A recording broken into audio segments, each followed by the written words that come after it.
Bien, muchas gracias. Tiene ahora la palabra el Grupo Parlamentario Ciudadanos.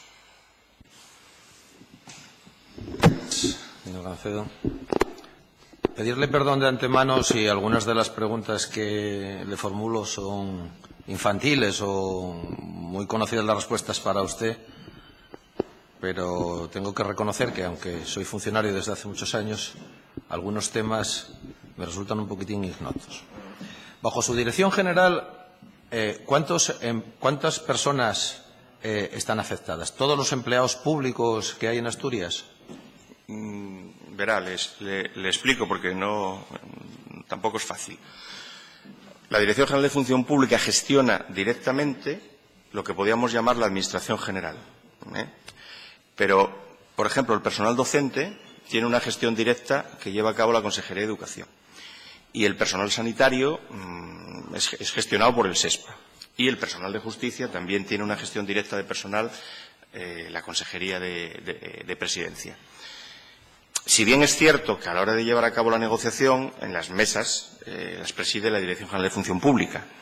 También es cierto que las medidas que se tomen tanto en el ámbito docente como sectorial como de justicia normalmente llevan informe de la Dirección General de Función Pública. Por tanto, hay una gestión directa en torno a unas 8.000 personas y respecto al resto hay una gestión, si quiere decir, indirecta, pero que también existe responsabilidad respecto de la misma.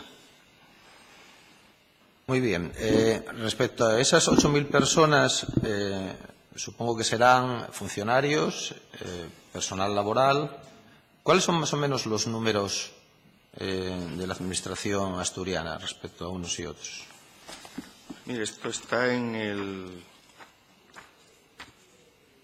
Puedo decir... Está en el informe de personal que se envía con el proyecto de ley de presupuestos. Si me permite, lo busco.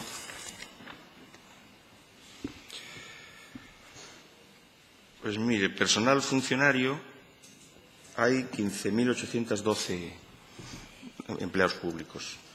Personal laboral hay 6.073. Personal estatutario hay 13.439. En estos 15.000 funcionarios está también el personal docente, alrededor de 7.000 o 8.000. O sea que realmente de la Administración General serían unas 4.000 personas o... No, yo creo que más cerca de 7.000. Más cerca de 7.000. Bien. Una pregunta de marco amplio. ¿Cuáles considera usted que son las principales fortalezas de la Administración asturiana y las principales debilidades desde un punto de vista de los próximos años? Yo creo que el Principado de Asturias tiene una administración pequeña, yo creo que contenida y con buenos profesionales. Que debe hacer frente al reto que debe hacer frente el resto de sectores de la sociedad, ¿no?, que es esta situación cambiante en la que estamos, ¿no?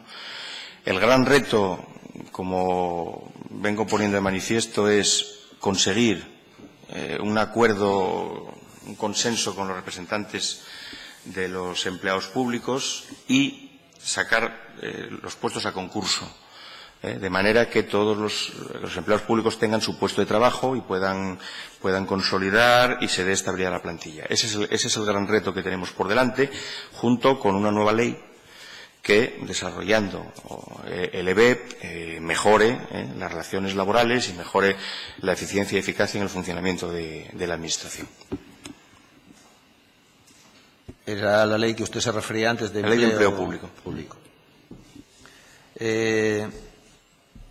Realmente algunas de las consideraciones que se han hecho por parte de funcionarios, especialmente en los últimos años, respecto, por ejemplo, a la composición de los tribunales, etcétera, ¿considera usted que esas, de cara al futuro, esas reivindicaciones son acertadas? Es decir, ¿cuáles serían, esa futura ley, podría esbozarnos realmente qué problemas intenta atajar, qué 3 o 4 problemas, o los que usted considere necesario que intenta atajar desde un punto de vista de modernizar y mejorar la transparencia y mejorar esa eficacia y esa eficiencia?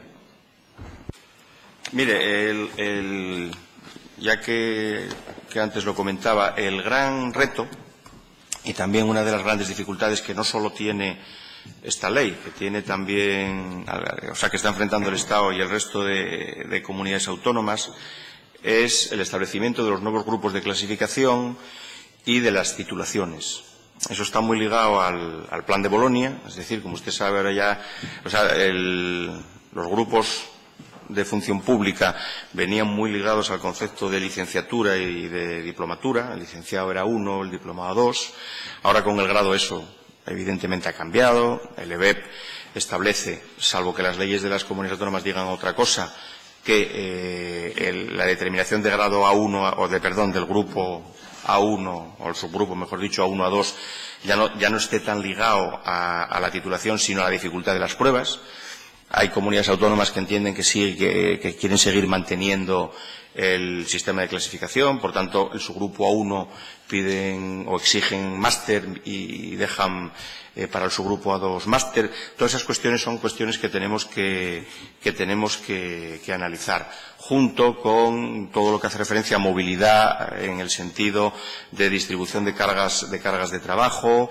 Es decir, la ley tiene que ser un instrumento fundamental para conseguir una administración pública más ágil y más eficaz. Ese es el gran reto, tomando como referencia el Estatuto Básico del Empleo Público, como no puede ser de otra manera. Bueno, evidentemente, lo que es estrictamente el mundo funcionarial, que tiene una serie de tareas asignadas, difiere bastante de otro tipo de empleado público que se dedica básicamente a la prestación de servicios.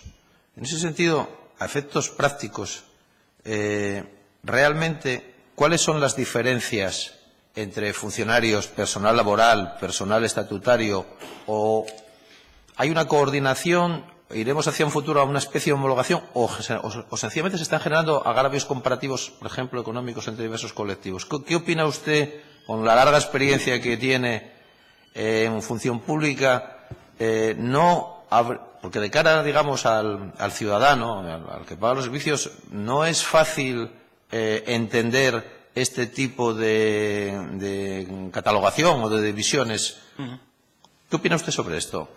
No, es cierto, y es difícil de explicar para el ciudadano para el ciudadano no experto y también para el experto. Es decir, ahora mismo, a la hora de gestionar, hay que gestionar personal funcionario, que tiene una normativa propia, hay que gestionar dentro del personal funcionario el docente, que tiene normativa propia, el estatutario, que fue calificado de funcionario en el Estatuto Marco, porque siempre fue una especie era personal estatutario, precisamente, se llamaba así, porque era un personal laboral que tenía unos estatutos como norma de funcionamiento. Pero luego está el personal de justicia. El personal de justicia también tiene su propia normativa. Eso en cuanto al régimen, digamos, de función pública. Si vamos al régimen de previsión social, pues hay empleados públicos sometidos al régimen general de seguridad social, otros están a MUFACE, MUGEJU, ISFAS. Eso es complejo. Eso genera a veces, no me acuerdo cómo utilizó la palabra.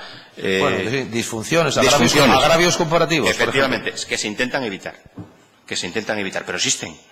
Existen porque el personal estatutario, por ejemplo, tiene un estatuto marco.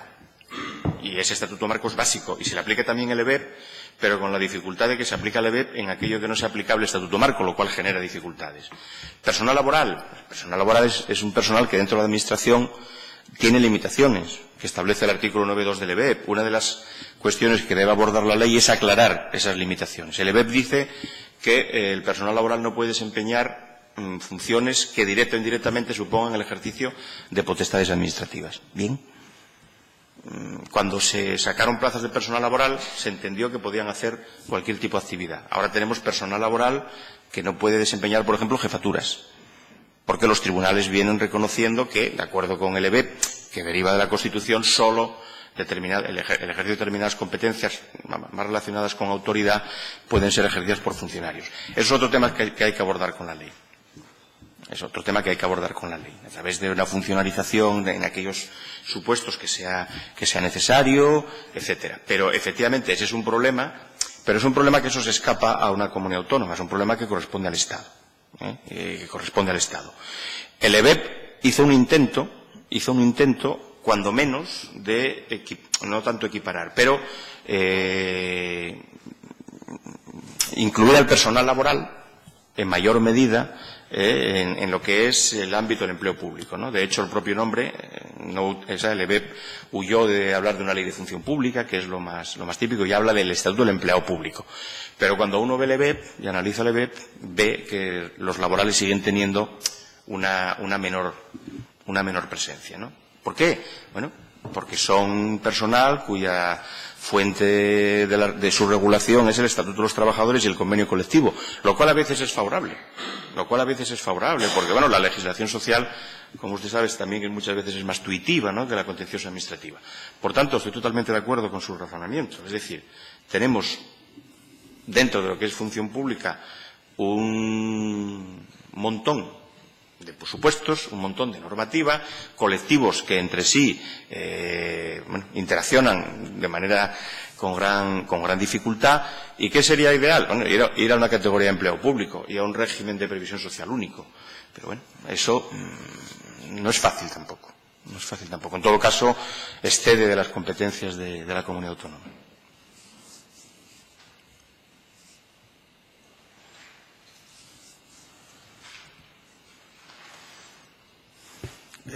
Bueno, es un clásico la tensión entre, digamos, el poder funcionarial y el poder político. En el año 2014, el Principado sacó una normativa sobre medidas en materia de función pública y organización administrativa que contemplaba personal directivo, en fin, una serie de cambios. ¿Cómo valora usted esta ley desde un punto de vista político? ¿Considera que se quedó corta? ¿Considera que podría haber...? Porque, evidentemente, es cierto que cuando un partido político gobierna debe tener la capacidad de poder gobernar, pero, por otro lado, encontrar un equilibrio en que no haya tal discrecionalidad que implique, en fin, ningunear la función funcionarial, nunca mejor dicho, bueno, pues es un punto de equilibrio complejo en la historia de España. A día de hoy, ¿usted cree que estamos en una situación ponderada, en una situación, digamos, relativamente equilibrada o no? ¿Considera que habría algunos cambios que podrían mejorar esta normativa? Bueno, anunciamos nuestra intención de presentar una ley de empleo público que regule toda la cuestión de manera sistemática. La Ley 7 de 2014 abordó un problema importante, que era el de la libre designación. Yo creo que fue el motivo fundamental, aunque luego podemos hablar de más cosas, de más medidas que se adoptaron, ¿no? Pero la fundamental era esa. Y bueno, lo que se hizo con esa ley, vamos reconociendo que había sentencias detrás, que duda cabe, fue prácticamente eliminar la libre designación. Es decir, ahora mismo en la Administración del Principado de Asturias se proveen por libre designación las secretarías de los consejeros y viceconsejeros, los conductores de consejeros y viceconsejeros y 5 puestos de director de centro. Por ejemplo, el de Sograndio, el de Miraflores, que son centros que tienen una relación directa con la judicatura, la fiscalía, etcétera. Por tanto, ese tema yo creo que se arregló y generó un consenso razonable en la negociación. Digo esto, luego otras cosas que no. Esa ley, vamos a ver, no digo crear porque lo creó el EBEP, pero reconocía el personal directivo profesional, que está pendiente de regulación. Necesita un decreto de desarrollo. Entendemos que la figura del directivo profesional es una figura importante. En cualquier organización creo que los directivos tienen un peso muy importante. Aquí lo que sí se reguló por encima del EBEP es, dando cumplimiento a lo que hablábamos del artículo 9.2, si un directivo está en la cúspide funcionarial, obviamente va a ejercer potestades administrativas, por tanto tiene que ser empleado público. Aun cuando el EBEP habla de que si es personal laboral, bueno, suscribirá un contrato de alta dirección, ¿no? un personal directivo que se creó limitado en número, porque no puede ser nunca superior al doble de direcciones generales, y con expresa indicación de que no puede suponer más coste. Bueno, deberíamos ser capaces de establecer un estatuto del directivo que permita que exista esta figura. Más allá de establezcamos un nivel de discrecionalidad razonable y un sistema de selección razonable, porque el procedimiento de libre designación no quiere decir que sea un procedimiento arbitrario, no puede ser un procedimiento arbitrario. La libre designación viene establecida en el EBEP y el EBEP no la califica como excepcional. Es decir, establece que los sistemas de previsión son la libre designación y el concurso. Por tanto, que haya un número limitado de personal directivo profesional, entendemos que es bueno para la organización. Es decir, en cualquier empresa uno de los aspectos fundamentales es el personal directivo. Otra cuestión es hacer adecuadamente el estatuto de ese personal.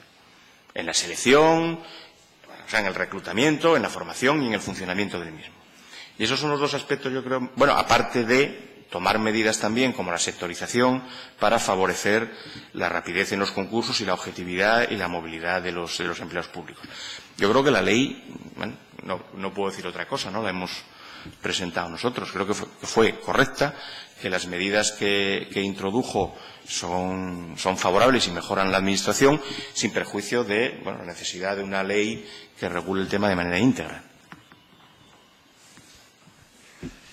A veces se echa a faltar, estoy pensando, por ejemplo, ahora en unas reivindicaciones que hubo respecto a técnicos de orientación laboral para el SEPEPA, un mayor nivel de especialización en algunos cuerpos del Principado y que se recurre excesivamente, digamos, a algunas figuras generalistas. Es una cosa que ha salido mucho en la Cámara, ¿no?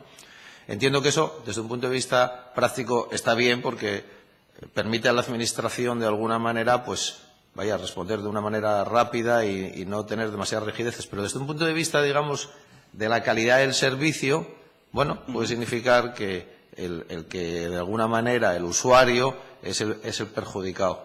También aquí habría que encontrar un punto de equilibrio. ¿Tienen ustedes contemplado algún tipo de especialización de cara al futuro, algunos cuerpos que ahora no existan o que se puedan existir en un futuro? Sí, no, eso es una reflexión muy interesante, pero hay que partir de una premisa. El sistema de función pública en España, digo en España, el modelo de función pública es un modelo de cuerpos generales. Podemos estar o no de acuerdo con él, pero ese es el modelo por el que se optó siempre. Y, por tanto, hay unos cuerpos generales, cuerpos superiores administradores, cuerpos de gestión, y se deja para cuerpos especiales aquellas escalas que fundamentalmente están amparadas en una titulación. Escala de médicos, o escala de arquitectos, escala de ingenieros.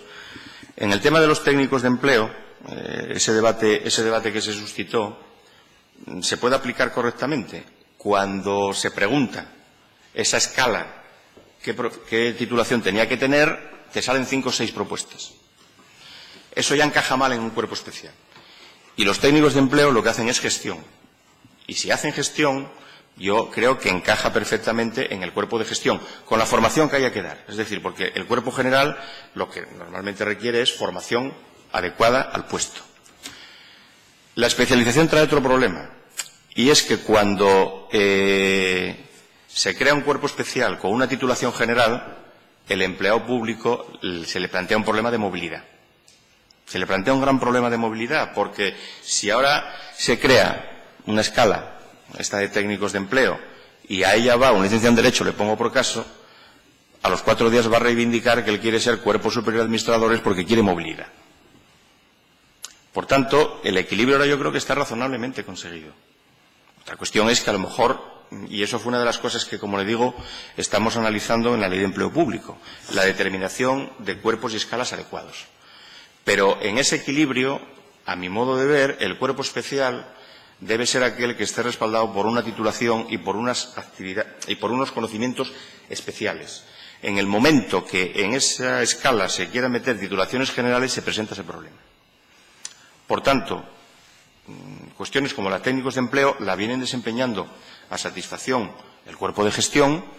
Otra cuestión es que, en su caso, haya que mejorar la formación respecto de ese puesto. Pero, ¿por qué los técnicos de empleo no pueden ser de gestión y sí, por ejemplo, en la intervención, en presupuestos, función pública, porque en todos los ámbitos hay especificidad. Si vamos a un número enorme de cuerpos especiales, vamos a evitar movilidad y a perder recursos, porque los cuerpos generales lo que te dan es una mayor oferta. Y además, insisto, acertado o equivocadamente, a lo mejor es una cuestión que hay que cambiar en cuanto al modelo. El modelo de función pública en este país es de cuerpos generales. No estamos en el modelo de gestión por competencias, por ejemplo, que es un tema que se está hablando, que se está estudiando, pero que todavía no ha calado. España siempre ha tomado el modelo francés y el modelo francés es de cuerpos generales. Sin lugar a dudas, la revolución tecnológica en la que estamos inmersos va a suponer una revolución también para las administraciones públicas y eso, en términos de empleo, también va a tener consecuencias. ¿Tienen ustedes algún tipo de previsión? Porque, evidentemente, bien, en un periodo muy corto de tiempo vamos a ver grandes cosas y, además, el propio usuario lo demanda. ¿Tienen algún tipo de previsión respecto a esto? No muy avanzada, se lo tengo que reconocer, porque yo tampoco creo que esto sea inminente. Es cierto, y hay estudios, pero ni siquiera tampoco en las administraciones europeas este tema lo tienen muy estudiado al nivel que usted comenta, que sería interesante tenerlo, ¿no? Pero, efectivamente, las nuevas tecnologías van a afectar al empleo, indudablemente, y van a afectar al empleo público. Hay programas que se están poniendo en marcha de teletrabajo, que es una de las cuestiones que podría afectar, pero bueno, en el Principado eso de momento, a nivel de que yo pudiera ahora, tengo que reconocer que no. Pero tampoco creo que sea una cuestión inminente de aquí a 5 o 10 años. Bueno, yo creo que algunos sectores, no sé, las universidades, por ejemplo, los hospitales, en la medida que puedes acceder a todo tipo de información que antes casi se tenía que transportar a mano y puedes acceder casi desde cualquier lugar, pero en otros muchos ámbitos. Lo que pasa es que yo creo que la Administración del Principado, bueno, y la general Administración española, vamos un poquitín retrasados en estos. En hospitales ya se cometió, y en el Principado de Asturias es buen ejemplo, es decir, el UCA es un hospital sin papeles. Normalmente la revolución tecnológica, digámoslo así, empieza donde hay un componente más científico, ¿no? Como puede ser, por ejemplo, en sanidad. En sanidad ahora mismo se puede ver un TAC en el UCA que se haya hecho en Harry. En el resto de administraciones yo creo que la cuestión va más lenta, pero además yo creo que lo que afecta al empleo incluso va a ir por detrás de ese tema. Muy bien, para terminar, respecto al tema de la transparencia, ¿no cree que tenemos márgenes de mejora grandes respecto al conocimiento de las personas que trabajamos en el Principado, en fin, nuestros sueldos, qué lugar ocupamos? ¿No cree que todavía estamos un poquitín con un cierto apagón informativo, que ahora sí, por lo menos las nuevas tecnologías sí permitirían y que de alguna manera además desfacería entuertos y colmaría expectativas que en el momento en que se conocieran muchas cosas, pues vaya, quitaría sospechas? Hombre, la ley de transparencia estatal es reciente. El Principado está trabajando en un proyecto de ley de transparencia. Es una materia que no digo que sea nueva, pero vamos, en la que lógicamente todavía le queda campo por avanzar, eso es indudable. Hombre, las retribuciones son públicas. Vienen en el boletín oficial del Principado. Digo las retribuciones de los funcionarios. Que hay muchas cosas todavía en las que se puede mejorar la transparencia, por supuesto. Pero también debemos reconocer que hay muchas que ya son públicas. Y ahora mismo, bueno, pues hay acceso, en el ámbito, por ejemplo, de función pública, se han creado registros, el registro de contratos de alta dirección, el registro de representantes sindicales, recibimos pues, muchas peticiones de información. Entonces, estando de acuerdo contigo de lo importante que es la transparencia, evidentemente tiene campo de mejora, pero tampoco renunciemos a lo que ya tenemos, que lo tenemos. Muy bien, muchas gracias. Muchas gracias. Muchas gracias. Tiene ahora la palabra el Grupo Parlamentario Foro Asturias.